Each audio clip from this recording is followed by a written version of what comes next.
Welcome to A Woman's Brew, where women talk about beer. From golden shores to golden pours, today's lager series finds us exploring the new hotness, West Coast Pilsners. I'm Joanne, and this is Tori. Hello, hello.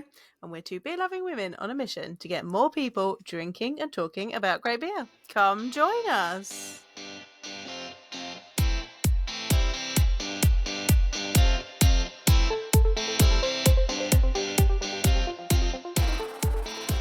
Now, I feel like some people might be like, why are you doing this, brand new beer style when you haven't done the other ones, Joanne and Tori? Well, because we want to.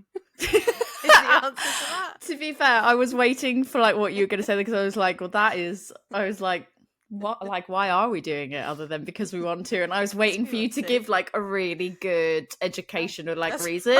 And then you were like, because we want to. And because we've got some, to be quite honest with you, listeners.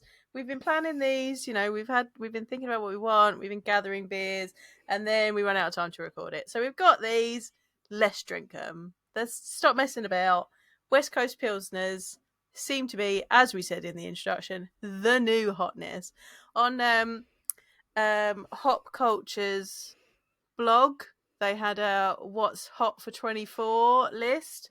West Coast Pilsners was on it. Oh, see, I didn't even know. So I just kind of, I've had, a few, so I've had one that we're going to have, the first one that we're going to have, I've had before. And I've definitely had others before, and I never really thought about it. And it wasn't until you were like, "These are the new hotness," that I was like, "Are they?" I didn't even know that they were. And then you were like, "They're on the list. They're a new hotness," and I was like, "Oh wow!" So yeah, just worked out that way. I don't believe I've had one. So I mean, that's not a big surprise for me, is it? Let's be real. You definitely, it's not a surprise. I definitely have. It's not, hoppy things are not the things that I tend to gravitate to generally. But so it's not a surprise I haven't had one. But I'm as we know, I'm open-minded. I try all the things. Try all the things.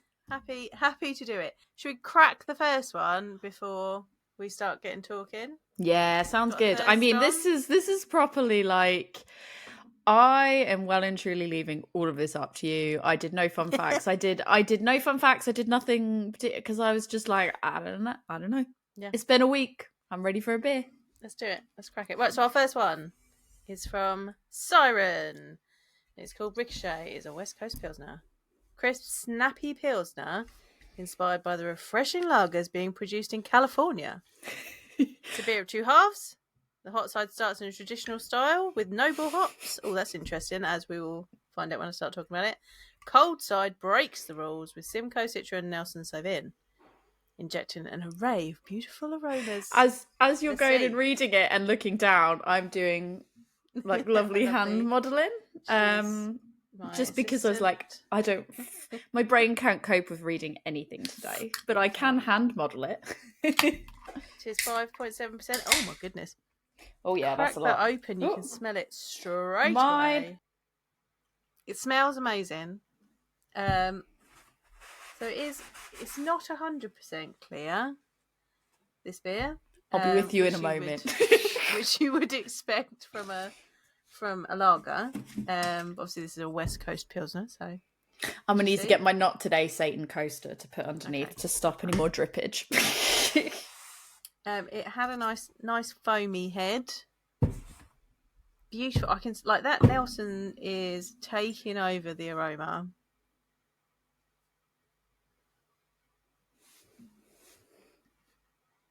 Nice bit of citrus.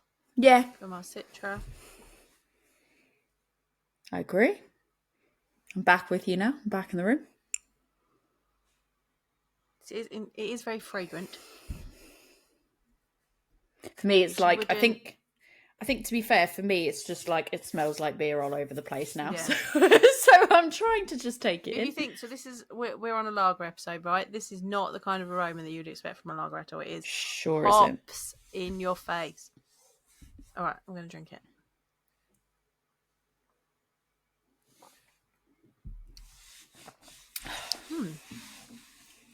Surprisingly, so there's a bit. So the bitterness is obviously very, very noticeable, as you'd probably expect from anything that has West Coast in it. When you see West Coast in the name, I think you probably assume bitterness.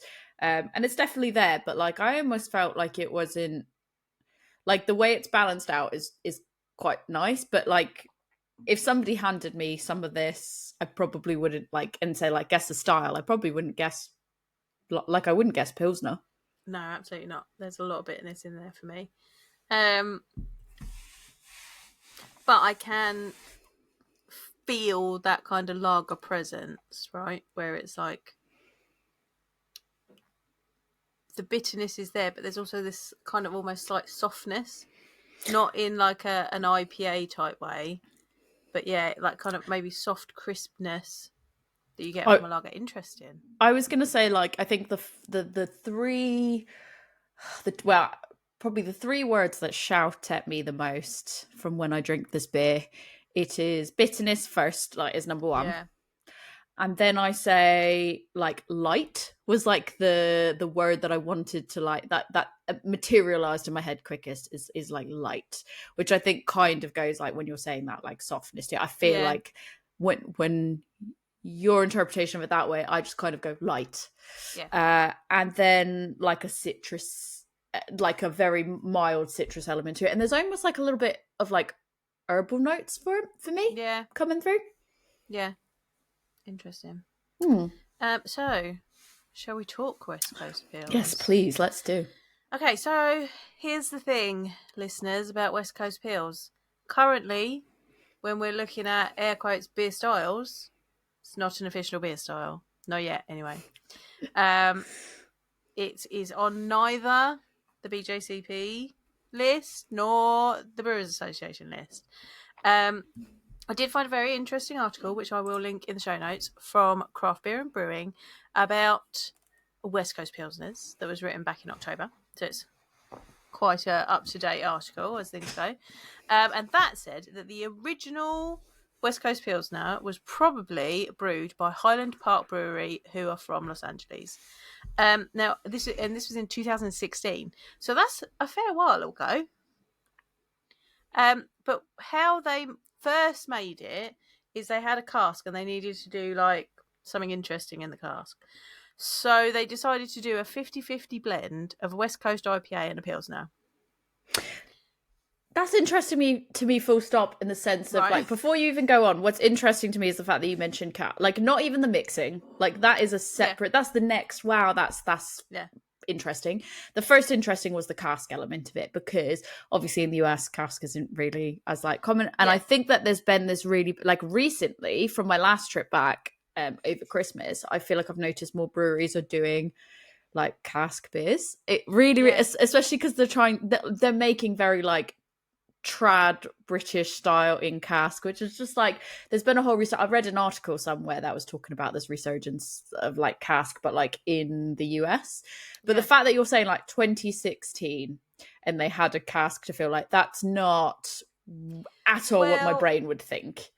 I didn't know if it was like an actual cask or whether they're just calling the receptacle they were putting the stuff in a cask. Like, I don't know if it's, if it was then cask dispense. So I have questions about that, but it doesn't actually explain it in the article. So fair enough, but that was the first surprising thing, and then the choice to blend the two is also together, and interesting. They said it was amazing. So they then were like, "Well, this is cool. Like, can we make this an actual beer?" And they did, and it became called Timbo Pils. And then other brewers brewed it, like tasted it. I was like, cool, we want to make one of those. The current popularity of the style is attributed to the rise of Italian Pilsners and cold IPAs, because they're they're slightly more hop forward, they're crisper, they're lighter. So, this is just another one in that kind of group of beers that are currently very popular. I felt like last year was the cold IPA year. Yeah. And they are saying that this is the year of the West Coast Pills now. We shall see. So it's interesting because it has a clean lager base, possibly and again, there's no style guidelines for this. And brewers are going to brew. They'll do what they like. So there is like a whole element about like what ingredients do go into it. Like, how do you do this? currently however you like is the answer to that. It maybe should have, like, I'm not going to put any like absolutes on this because people will do what they want to do. People are doing what they want to do. It should maybe have like a clean lager base, so maybe Pilsner malt, but maybe you could put something else in there, like, so this, I think this one might have, because it says it's a snappy Pilsner, so I reckon that may well have been like a Pilsner malt base. But it's because of that clean malt base, it's a really good base for hop character. So that, when we open that can and we got all of that loveliness, like that is being conveyed because it's got a nice kind of, not neutral, but like a simple, clean base. And when we're describing this beer, it is easier to say what it is not. So it's not as bitter or strong in alcohol as a West Coast IPA. I think that's fair. It is not a noble hop showcase like German Pilsner can be. It has a more intense hop aroma. Can contest to that from I would this, agree, yeah. Here. And it has a more intense hop flavour and hop bitterness. Yes, I would agree with that. Than, say, an American lager. Definitely. It is more highly dry hopped than other hoppy lagers, because obviously we're going for that West Coast, and West Coast is all about their hops. Someone described it as all the IPA without the alcohol, but it's also a lager. And who's described it as that? Some brewer. And I was like, that doesn't clear that up, sir. Like, all the IPA with without the alcohol. This one's 5. This one's 5 points. Yeah, it is a lager because it's called.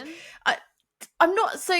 I mean, I know that I say all the time, like, 6%. It feels like my new session levels and all that, and I mean, I stand by that comment.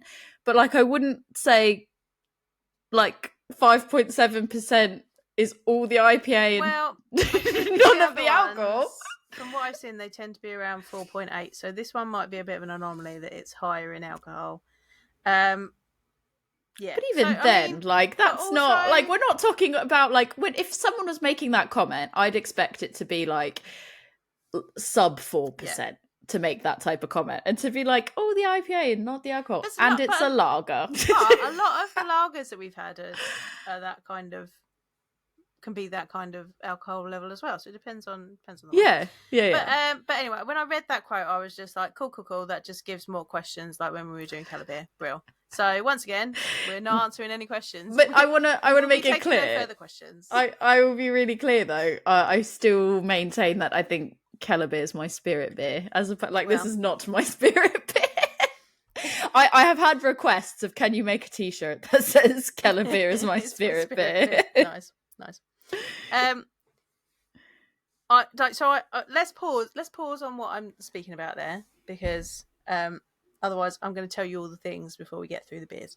So I'll pause for a minute. Let's have a talk about this beer, shall we? Sure.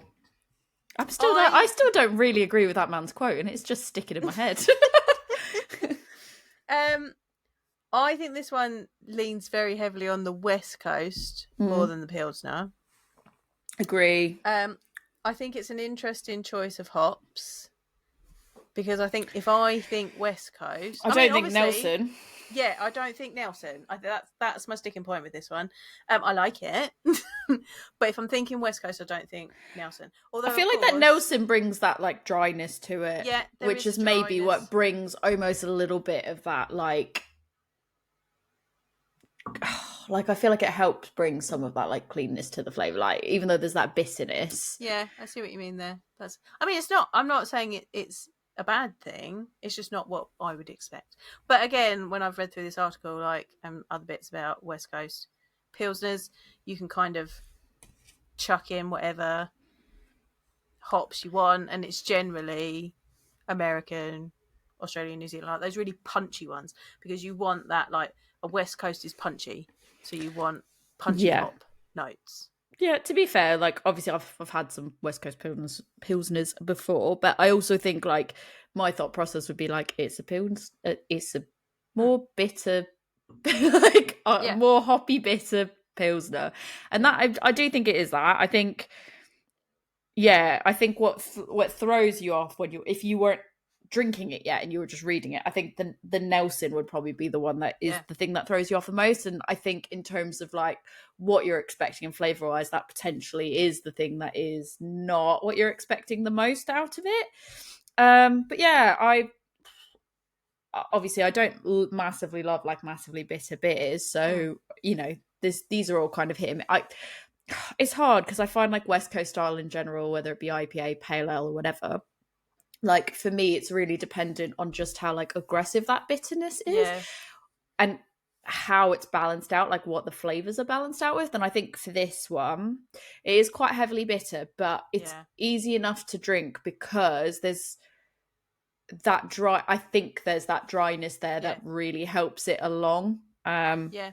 Because I suppose the thing about a West Coast as well is that with that bitterness, you are when I find a West Coast that I like, the thing I like about it is you've got that bitterness, but you've also got that like malt sweet backbone that balances it, and that's what I really like about it. Um, Obviously, you're not going to get that in a pilsner because it's got that much lighter malt base, but that does make it very dry on the finish. So then, obviously, you want to drink a bit more. Yeah, and I do think like the more I'm drinking it, obviously I'm sort of like a glass down now, but the more I'm drinking it, the more that bitterness kind of does mellow out. But I Yeah. find that that's the case with most West Coast. Like I go into starting one, like when we did the Oregon Trail set, and there was like the triple Oregon Trail, and I was like, oh, I don't know, like Ruth was like, you're not gonna like that, and I was like, well, give it a go, Yeah. it's fine.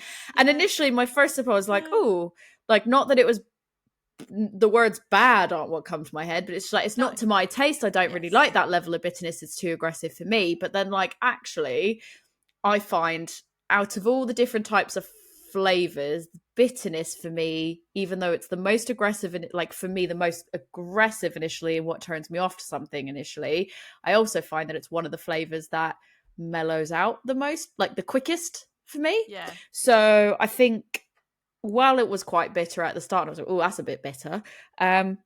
It's mellowed out really quickly and quite nicely. So I do think that this is the type of beer I could sit in a pub and have quite a few. I think I could probably have quite a few of these in a row, as opposed to like some West Coast IPAs that I've had. Yeah. I think it is because of that dryness, and I feel like it would be a really good pub garden beer. I'm interested to see what the other. So we've got two more listeners.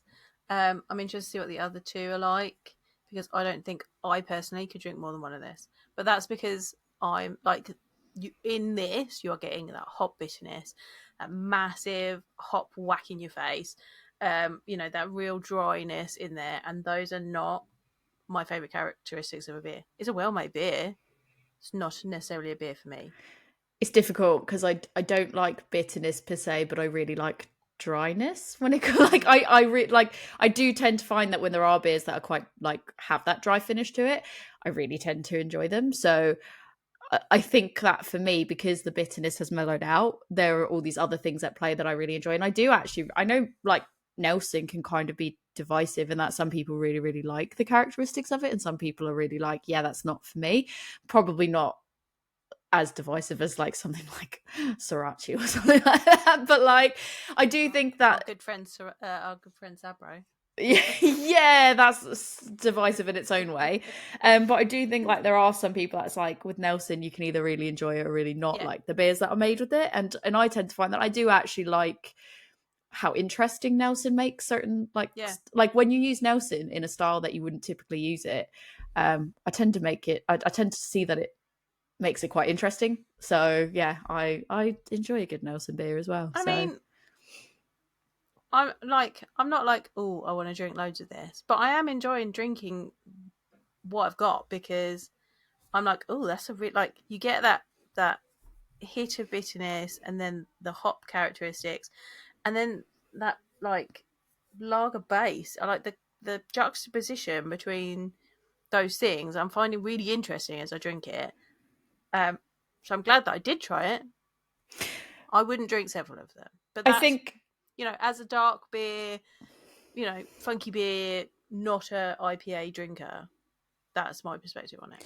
I think what's really interesting as well, though, is like when I say like, oh, I could have a few of these, I think it's just because it's so inoffensive as well. Like, there's no big, even though we're talking about big there's too hop much character for me. characteristics, for me, I actually don't feel like there's compared You to drink dippers.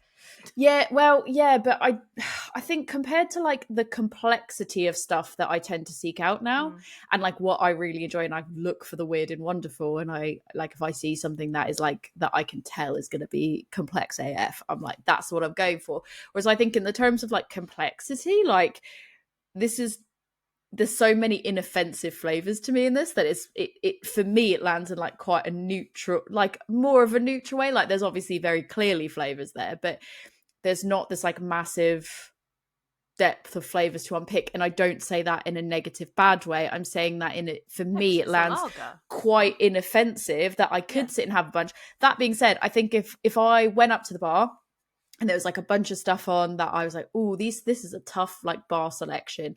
A West Coast Pilsner in general, regardless of like who's made it, is probably not the first thing that I would pick out to have per se, unless it was all like pale ales and IPAs and dippers and stuff like. Then I probably would because it is something a bit different. But it wouldn't be the first thing that I would necessarily pick out. And I think if somebody came back, like being really transparent, if somebody came back from the bar with one of these and said, "Oh, try a sip of this," and I had taken one, maybe two sips of it to make a decision of if I wanted to get it. So this is kind of the problem, not to like diverge from the topic, but it's kind of the problem with people when they go and they ask for samples and rating on tap based on like 2-sip samples. If I had just a sip or two of this, I couldn't definitively say that I'd be like, yeah, I'm going to go back and get a whole half of this, because I think for me, I'd be like, oh, it's too bitter and it's not landing in the right way for me. It's only taken like this glass for me to kind of go,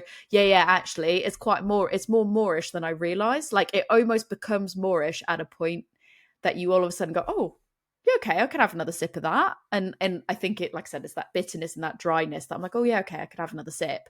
And that's why I think like I could sit there and have a few glasses. But I also say that as a person that doesn't really order pints at the bar. I order like halves, because I'd rather have halves where they stay cold and I can sip on it casually than have like a whole pint. That's just, I'll have the same amount of beer, but in halves.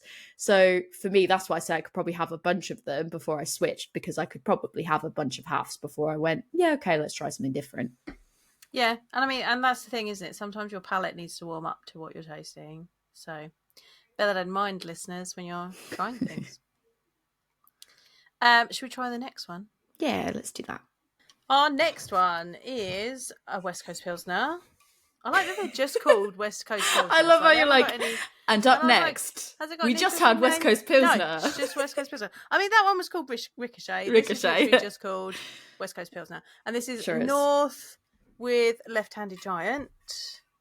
Oh, yeah, because look, it's the Left-Handed Giant person. It sure is. Did you just spot that? I just worked that out, yeah.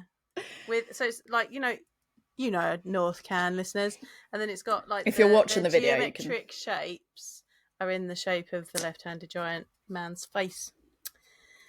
Not a whole lot of information on there, so we'll just have to open it and see how we go. Right, let's do it. I'm ready with the kitchen roll, ready to go. This one's not got such a big aroma out of the can. To be fair, for me, it's equal aroma for me. But at least this one didn't go all over the place. This one's nice and clear. It is, and there's like a really good head pour on mine. Yeah, I've got a massive head on mine. Like 2 fingers. More than 2 fingers. Whoa. There we go, me too.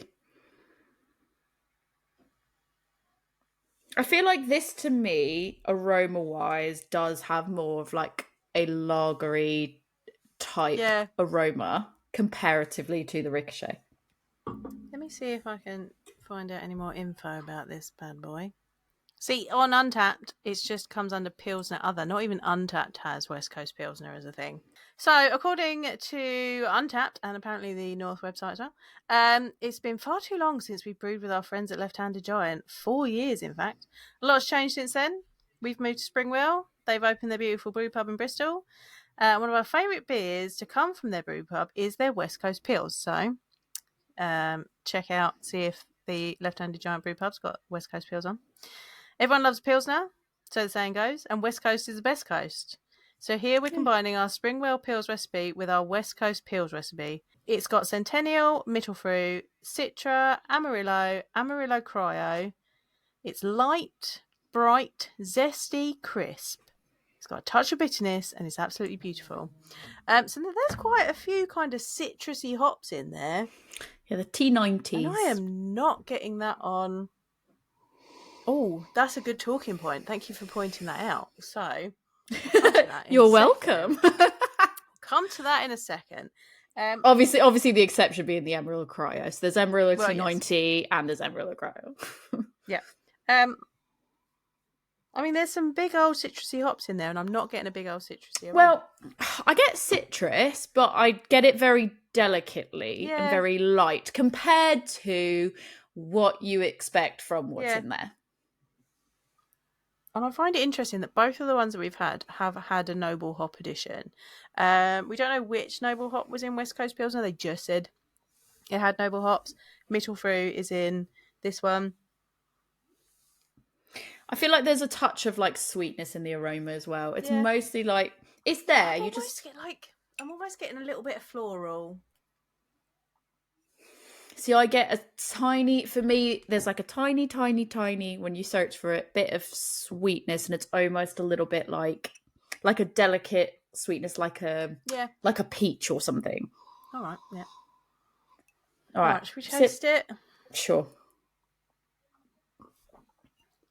Oh, yep, there's bitterness. Interesting. That is different from the last one. It is sip one, and this is why we don't trust sip one because we'll see what happens as it develops. But sip one is definitely, the bitterness is far more aggressive than the Siren one, but the Siren bitterness hit me first. This was very much back end of the sip as I was finishing it, and what is like for me, what's lasting in my mouth is like this really aggressive, deep like bitterness. See, that I got that bitterness straight away, and it is still lingering on my tongue now. Like, but I then get that like light Pilsner rounded softness of the malt afterwards, and I'm getting that floral note again. I'm not getting floral, but I am definitely getting sort of like that Pilsner element to it. But the bitterness is so, for me, like I said, I'm sure that as I continue to drink it, it will sort of even itself out because that's what my taste buds do. But it is really quite like very aggressively bitter. Yeah, it's very bitter. But having said that, I feel like I could drink more of this one because I feel like it's got less, like, even though we were like, the Siren one hasn't got as much complexity as, something else, I feel like this one has even less complexity. So it makes it very simple to drink. It's too hard for me to say at the moment because for me, I almost feel that this one is, I don't not like it because I feel like I could drink it, but I feel the exact opposite. I feel this one feels, the only way for me to describe it in terms of how it's making me feel with the taste from just 2 sips, so I'll give it some leniency. It's heavier and it's gassier. So I think I think I'd struggle to drink quite as much. It feels a little bit more like carbonated, more crisp than the other one. I think the other one was lighter. So for me, it would be easier to drink Ricochet in a larger quantity than I think this one. But this one feels like heartier, is how it's. So I feel like if I were having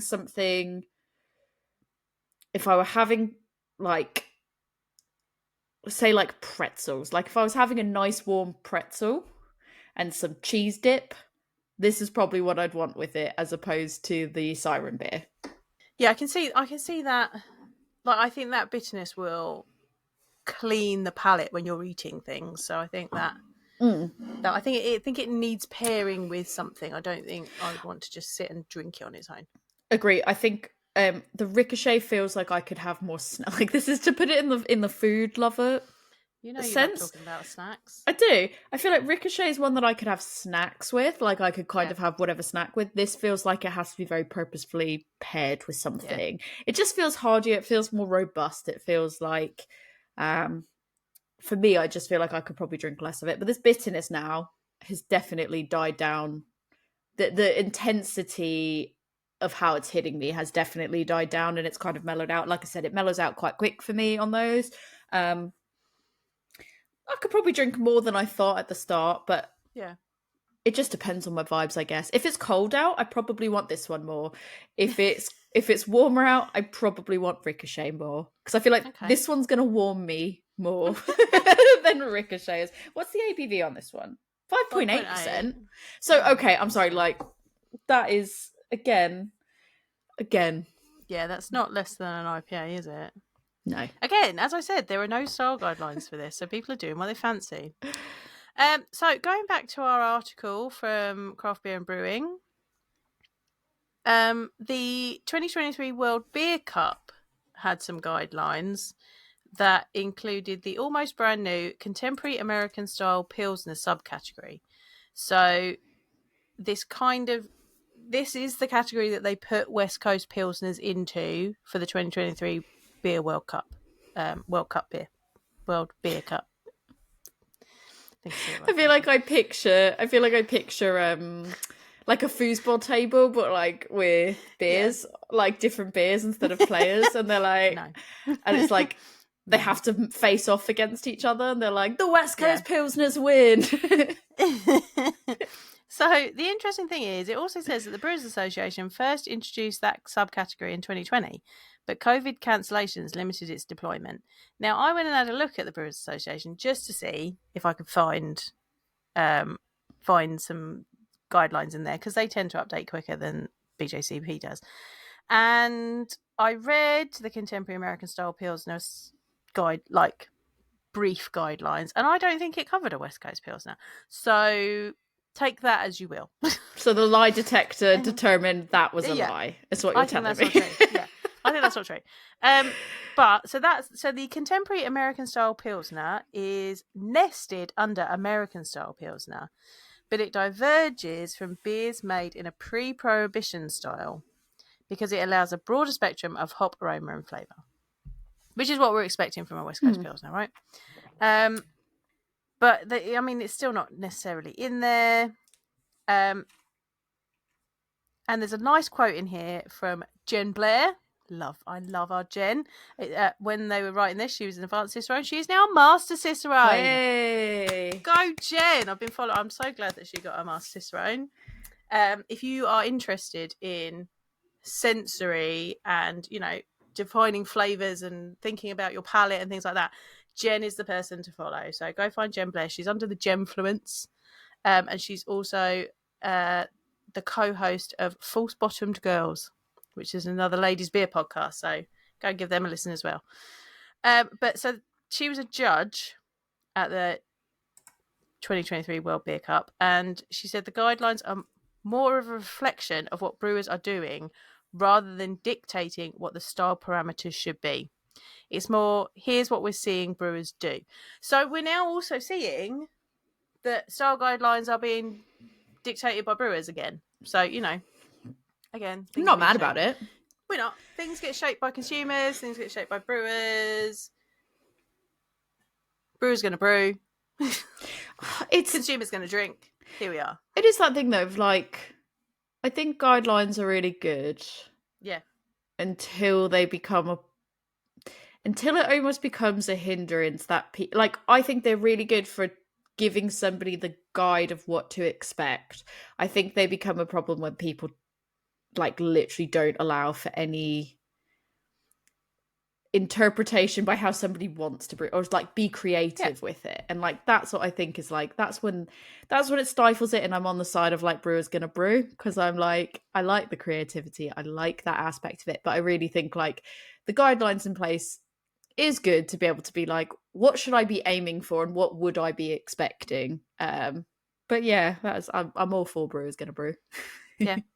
And Jen said that she quite likes the West Coast IPA. She said, if I can have something lighter, crisper, less bitter, but with some of the same hop profiles I like, that's the best of both worlds. I would say these ones that we've had so far are not less bitter, personally. But they are lighter and crisper. Even on this North and Left-Handed Giant one, it kind of said like a touch of bitterness. I think that's a bit more than I think. Yeah, no. It's a bit more than a touch of. Also says no on that one. I feel like it's more than a touch of bitterness.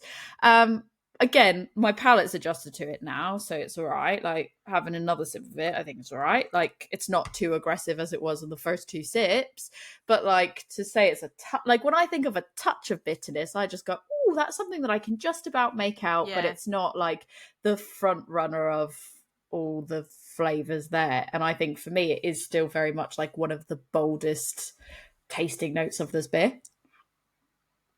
Yeah, I think so. Definitely that crispness, though. Yeah. So I thought it was interesting that you pointed out that this one had cryo T90s. and T90. So just a little recap, listeners, if you've missed any of our talk about hops. Hops, like, the hop shape that you see when, you like see a hop on things, like all the little leaves and things. That's a whole leaf because you've got all the leaves in it. T90 is then where that has been dried and processed and put into a little pellet. 90% of the vegetal matter is still there. You can also get T45 where there's less. Then there's enriched pellets where more of like the lupulin, that's the really important stuff. It's like the oils and the essential oils and the good stuff, all the aroma stuff that we want from the hops. You want all of that in so that gets can be added into an enriched pellet. So it still comes from the hops, but it's extracted and then added into it, so you get even more of that good stuff. And then you can get liquid hops, so you get even less vegetal matter because it's just all the good stuff extracted and you've got none of that vegetal matter at all. So the brewers that I was reading about with this style have said that like these new hop technologies, our enriched pellets, our liquid products, are really helping to refine the style because you want those big punchy aromas and flavors, but they're doing it through dry hopping on a base that there's nowhere, as we know from lagers, there's nowhere to hide in a lager. You're really tasting those ingredients. So whereas, a sweeter malt or a different yeast can kind of add and mask things in other styles, in this, if you want those big flavors, if you've got a lot of vegetal matter in there, you can start to taste that vegetal. You can start getting hop creep and things like that, and then you're getting flavors that you don't want, other than the really lovely ones that come from these hops. The vegetal matter can add that in. So if you're doing a dry hop with lots of whole leaf T90 pellets, you can end up, if you don't do it right, there is the risk of getting these vegetal flavors. With an enriched pellet, that doesn't happen as much. With liquid hops, there's like no chance of that happening because you've got no vegetal matter. Also, you don't lose any beer because there's nothing to soak it up, so it's way better for the brewers anyway. Sustainable, exactly. Especially in this time of rising costs, you can sell more beer. And so the brewers from Highland Park Brewery who did the first one have said that Cryo, Lupimax, and Incognito are actually, that's a liquid product, are actually the things that are helping to refine this style. So I thought that was really interesting that this style is being shaped by hop technologies rather than just what the brewers want to brew, like the palates, like what consumers want to drink. Yes, it's what consumers want to drink, but they're really being able to dial in what they want from those hops because of these hop technologies. I thought that was really interesting. Yeah, that is really interesting. Yeah.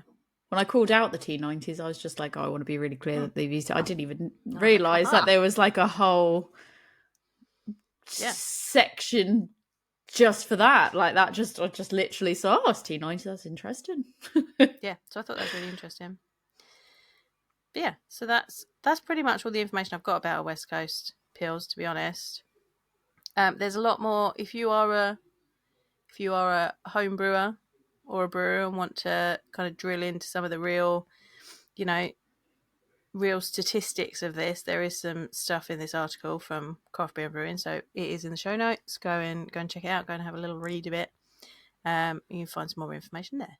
I imagine people really do want to like homebrew it, because I feel like one reason this might be quite popular is I feel like, especially when you're far enough in your craft beer journey, as we always say, you kind of like come back around to lagers. Like it Yeah, all circles back round to lagers. And I do feel like West Coast, especially in the last like I'd say last 2 years in particular, there's been this like massive like West Coast is the best coast, and yeah, like love away. Like I feel like particularly 2023, maybe the end of 2022, all of 2023, and going into 2024, it's very like West Coast, best coast. People are loving a West Coast IPA. People are like hunting down the West Coast style of beer where possible, like Russian River. People are like, I will pay whatever I can to get that Russian River. Like right. that is, they really, really want West Coast. Like you've got so many breweries like specializing in West Coast styles, and I don't think it's not surprising to me that a West Coast style lager would do really well. Like Yeah, I feel like that is something that people, you know,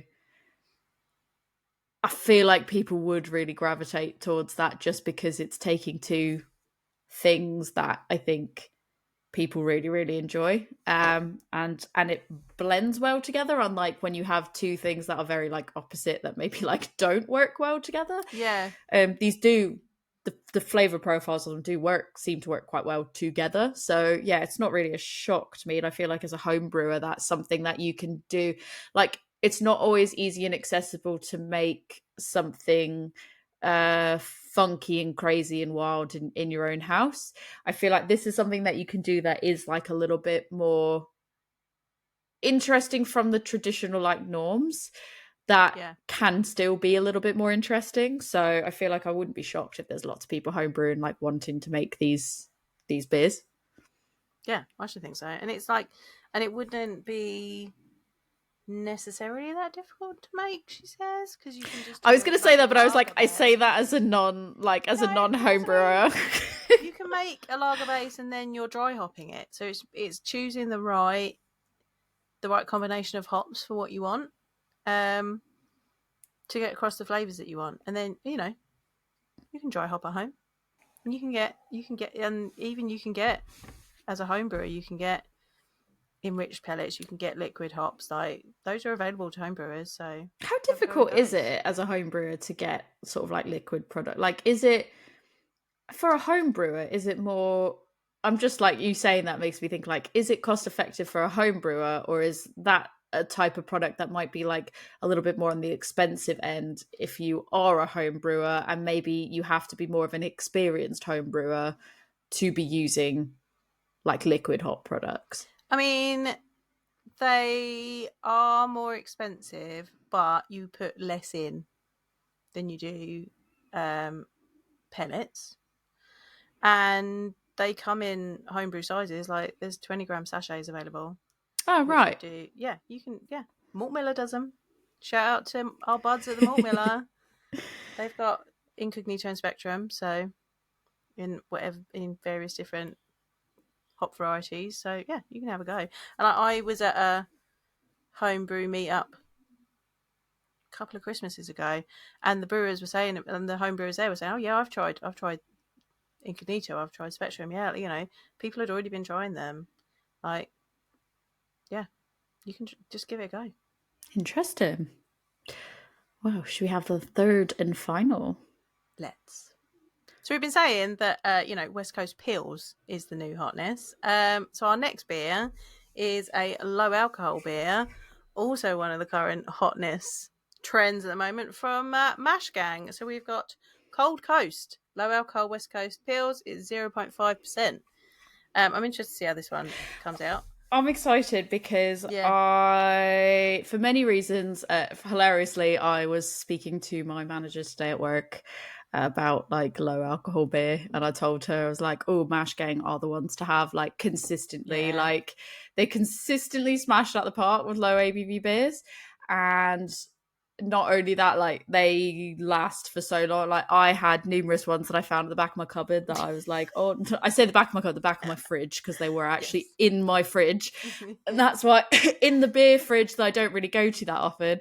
And then I was like, oh, those are, like, I did a clear out, and I went, oh, and I was expecting them to not that I was expecting them to be bad by any means, but I was expecting it to be like, fuck, I've left it way too long, because they were like quite past best before.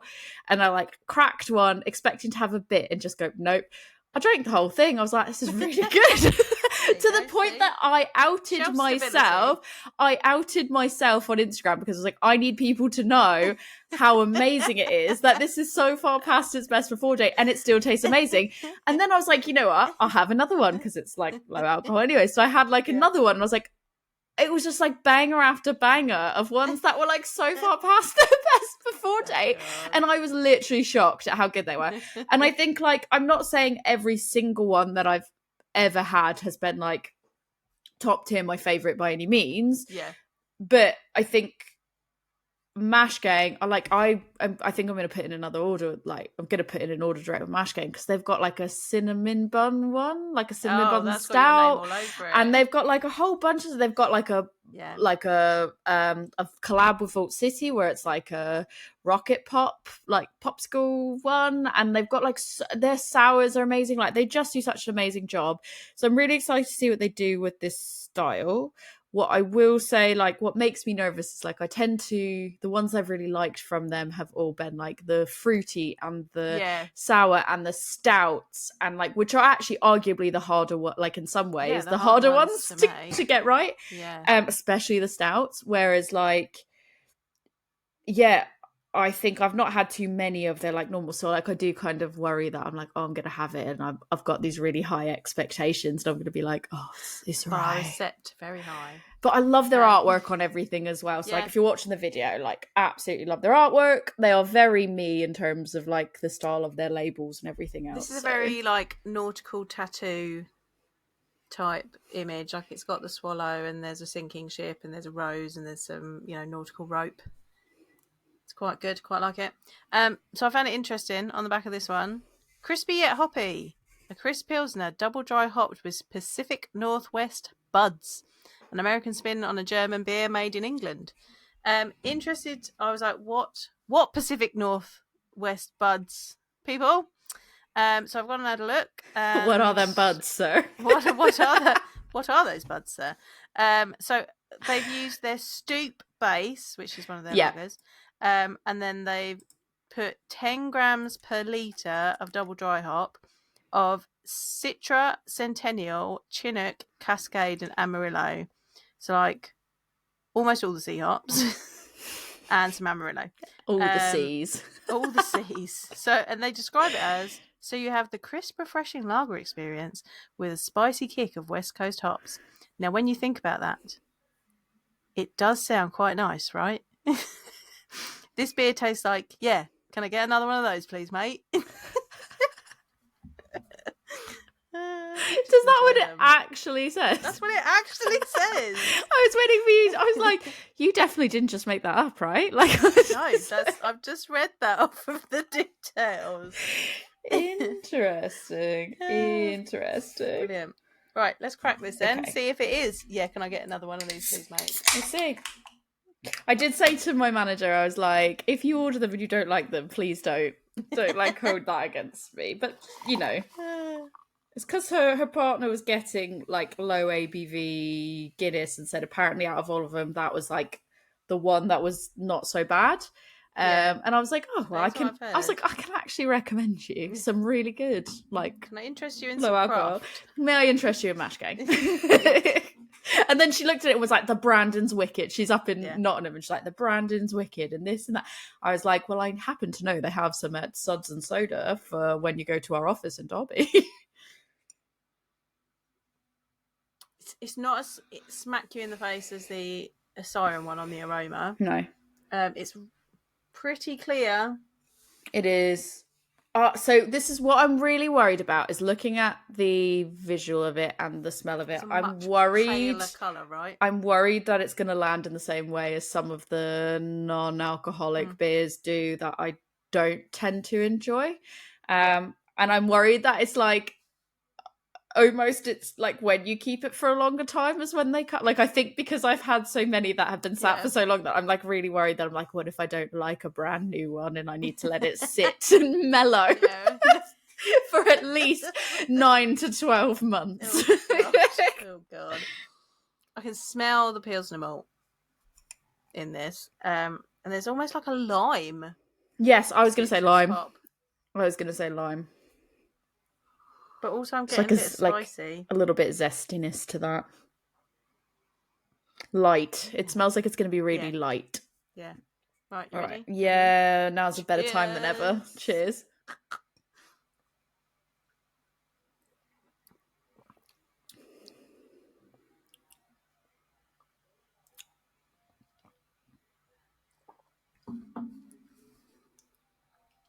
It is definitely light. I'm not getting as much bitterness on this one as the other two. It's more earthy. Yeah. Earthy, spicy hop. Like, I definitely get spicy hop. I had to have this conversation the other day because someone was doing a visual for us, and they were doing a visual of spicy, and they put flames. No, and I was like, no, that's misleading. Like, it's not. Well, I was like, right. So I was like, cool, looks great. It's spicy. It's not spicy heat. Is that someone that doesn't necessarily drink a lot of that type of beer themselves? Yeah. So, because like they've just been told spicy, and so when you think spicy, like if you're not a beer drinker or a hot person, you're flames because spicy. No, that's what I was gonna say. It's spiced, cinnamon, nutmeg, earthy, that kind of peppery, that kind of spice, not heat. The second you were like, oh, there's like little flames, I was like, this is someone that doesn't necessarily. Not like doesn't drink beer, but doesn't get into sort of like the nerdy tasting note side, I would hazard a guess. Like, and there's no shade in that. I don't mean that in a shady way. I mean in the sense of like, if you don't know, and I think that's also like, to go back to something that we've talked about in like Brave Noise episodes and stuff like that as well, like that, like, I wanted to be really clear, like that's not a shady thing that I was saying. It was an assumption I was making, because I think if you hear someone say that out and about at a bar, it's all how someone says it to you. So like if somebody says like, oh, this is like spicy, like in the sense of spiced, and then you take a sip of that and then go, well, that's not hot at all, or anything like that, like, and people take the piss out of you for that or something, you then almost feel like, well, I don't want to try again, and I don't want to like, it's too complicated, I don't want to get into it. So yeah, I could just tell that was someone that probably hadn't gotten to the nerdier side of it. There's no problem with that at all. And it's your frame of reference of what you understand spicy. Absolutely. Like, as well, like people's frame of reference of citrus can be different. Yes. There's people's frame of reference of tropical can be different. Like, so we all have tried different cuisines. We're all used to different cuisines and different flavors and aromas and things. It's what your frame of reference is. But yeah, I just thought that was interesting, because I mean, I think if you do it generally, if you would say spicy in just a general context, people would think spicy heat. Absolutely, and that's how when I say it in a non-beer, in a non-beer context, that's exactly what I mean. When I say, oh, I'm feeling spicy today, it's like I'm feeling like I'm gonna go tear someone a new one because I'm feeling a bit spicy. So it's different. So I like when I'm describing things, when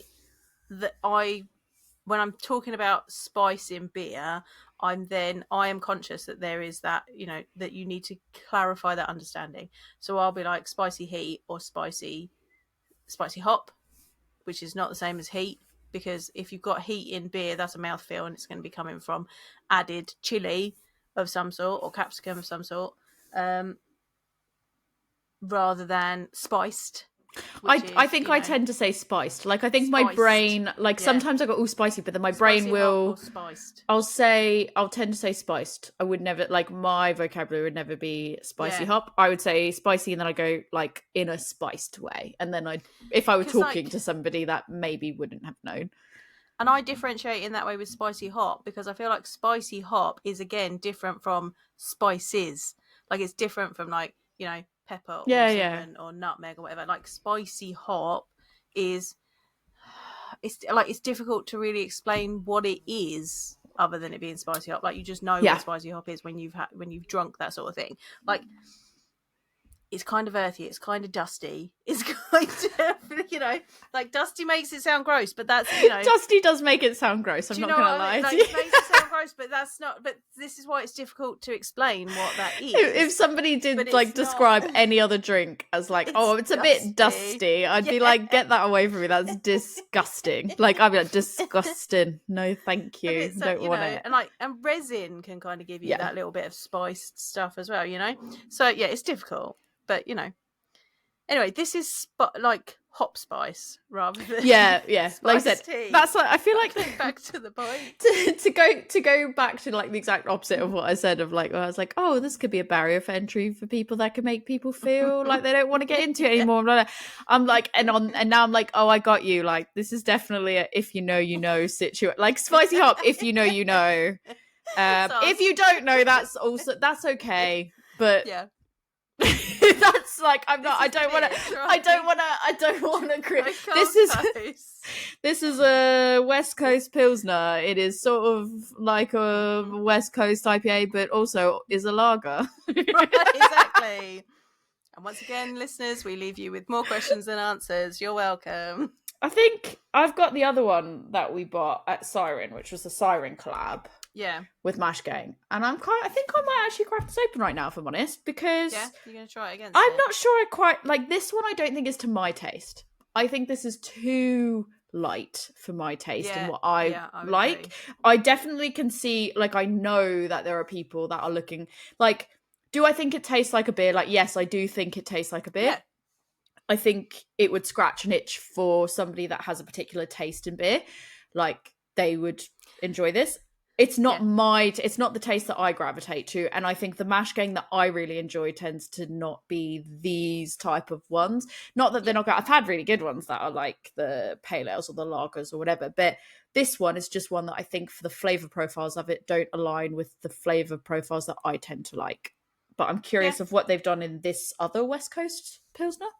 I feel like this as well. It tastes more pale ale-y to me than West Coast Pilsner from the other ones that we've had. I know we've not from the descriptions that I've read about West Coast Pilsners, but also we've said that, you know, you can do whatever you like with the West Coast Pilsner. So there is definitely a bitterness there, like for sure. It's almost like on some level I do feel like there is kind of some lime notes that are coming through, and I think it almost, we've not done the style yet, but like almost in a way kind of reminds me of like a Mexican lager in some ways of some of these tasting notes. Not all of them, but it's like there's nothing that I feel like it lands on that I go, oh, it's definitely 100% this or it's definitely 100% that. There's like little elements of a few different things that I'm getting. I just think like I definitely know people that would enjoy this one. I really like the artwork on it. I think tasting notes wise, for my taste buds, it's not the ones that I gravitate to. But I think that's just because it's lighter than what I think, especially after the last two where they were just more like full in terms of like some of these flavors, that it maybe isn't a fair comparison having like two proper like alcohol ones, nearly 6%, and then like jumping down to 0.5. It really reminded me of another beer, and I think it's kind of it's giving me memories of like a limey on cask pale ale from like a Kent brewery. I don't know which one, and I can't remember which beer it is, but I'm getting like strong reminiscent feels from it. I can see that, and I think like I can see when you're thinking about like cask, like something. It's not as carbonated as the other ones we've had today either, so. Yeah, I think, and when I'm talking about like the lime notes as well, like if you had it, you probably wouldn't be like, that's so aggressively lime flavour, because it's it's not not like aggressively it's not like someone's chucked like lime cordial in it. I think it's just something that it's because like there's definitely bitterness and there's definitely like this lingering, probably some people might pick it up as citrus. I'm very much like that is lime for me. But yeah, I'm going to get another glass because I want to know how this other one's going to taste. Bear with me. Hold the lime collar. Have some water just to clear the palate. And right, gonna crack this open and see where we get to. What's this one called? Is it just so called this West Coast one Pils? is Out of Nowhere, low alcohol West Coast Pils. So this says West Coast Pilsners are all about clean, crisp drinking with snappy bitterness in collaboration with No Low Heroes Mash Gang. Their beer aims to achieve just that with the added benefit of also being just 0.5%. Taking a traditional German lager base, we use Citra, Idaho 7 and Nelson Sauvin in the dry hop for fruit cocktail aromas of pineapple, peach and white grape. Interesting, because I almost feel like pineapple, peach and white grape are not what I would say about West Coast. So no, but I mean, once again, brewers are using whatever hops they like. Yeah, no shade, no hate. I liked the other one that had. I mean, I love Idaho 7. Citra's good. I feel like Citra's standard, so like I kind of feel like Citra's so standard that it's just like so neutral to me in terms of like I'm like, yeah, it's fine, it's there, it's great. Idaho 7, really, really like Idaho 7. And as we said, Nelson, I really like a bit of Nelson. So, gonna see how this comes out.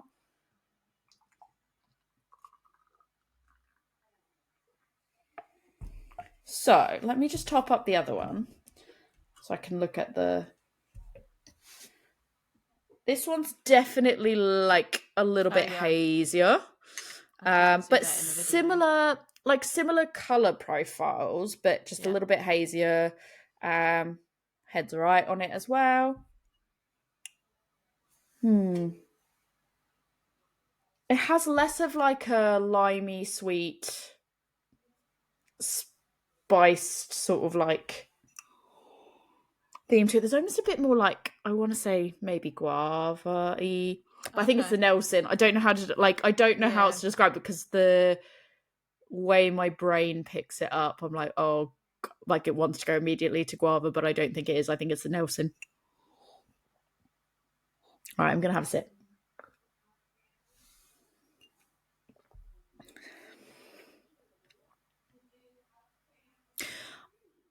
I enjoy it. West Coast Pilsner, it is not. Like, I understand. Yep. I understand there's no rules, break the, like, you've got to know the rules, break the rules and everything. Break the rules, yeah. Would I say that this is a West Coast Pilsner? No. Would I say it tastes like a beer? Yes. It's probably more like pale ale territory to me again. Let me have another sip.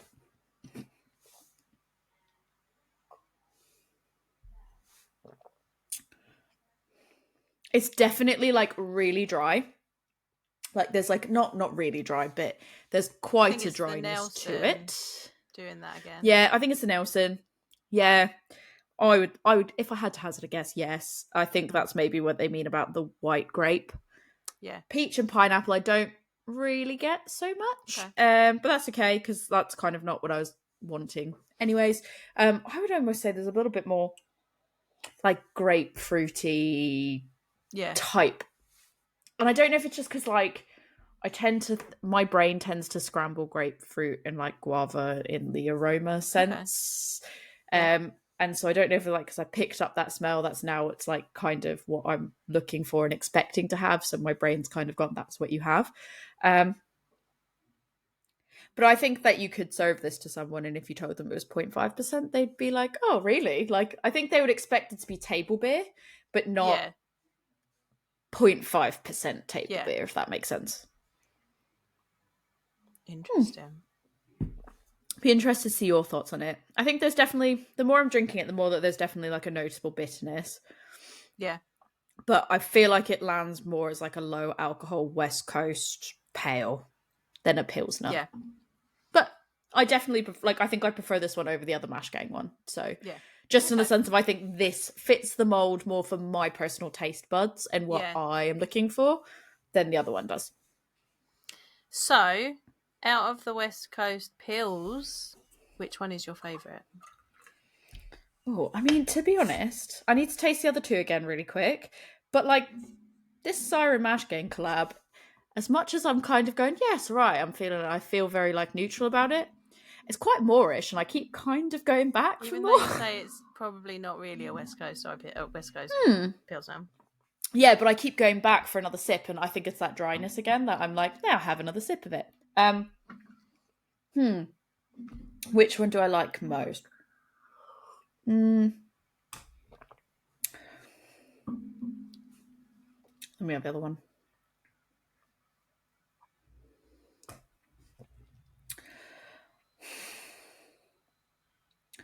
It's close, but I think I like the Siren.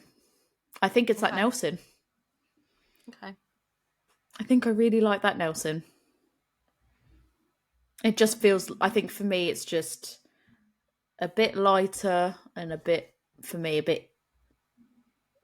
easier drinking. Not the other one's difficult. It's not a challenge. That's not what I mean. Yeah. But you know what I mean by easier drinking. Yeah. But yeah, there's low alcohol. I keep going back to it. Which one's your favourite? I like the North and Left-Handed Giant one. There's just something about the combination of the bitterness and the rounded malt character, and there's just whatever this floral note that I'm getting. I'm really enjoying though. Like it's kind of those three things: bitterness, floral, malt character, and that's it. And I quite like that. Can't argue that. Yeah. Right. Well, there you go, listeners. Once again, we haven't really answered your questions. But I don't think we're really here to answer your questions. I think we're here to just drink some West Coast Pilsners. Yeah, and say go try them yourself, I think. I think we're gonna see more of these this year. So if you see one, go grab it, give it a taste, see what you think. Because at the minute we've got no real brackets to hold it in place. People can do what they like with it. So Which I actually, you know what? I'm in favour of that. yeah. I like that. I'm pro not having brackets to put it into. Just having an idea and letting people make that idea be what they want it to be. I like that. I'm in support of that. That is my jam. Tori, if people can suggest some West Coast Pilsners that they've enjoyed to you, where can they get hold of you? Yeah, if you want to suggest some West Coast Pilsners for me, you can find me on Instagram at adventures_in_hoptimism, or you can email me at adventuresinhoptimism@gmail.com. If you want to talk to both of Joe and I and you want to tell us that either our opinions are wrong, or you want to learn more, or you really want to talk about the mash gangs, come talk to us about the mash gangs if you've tried them and you really enjoy them. Talk to us about spicy. Like, would you use flames? Yeah. Would you how would you say spicy? If you know, come on. Come and message us. We are a Women's Brew on Facebook and Instagram. We mostly live on Instagram, if we're honest. We're also on X, but like we really don't live on there. Facebook, on Facebook, Joe will probably get you. On Instagram, depending on the day, I will probably get you. And then you can email us at awomensbrewpodcast@gmail.com. So yeah, go talk to us. Come give us your thoughts. Try some Mash Gang. Let me convince you to buy some Mash Gang. And yeah, happy days. Joe, if people want to learn more about where you got this information from, where can they come and talk to you about it?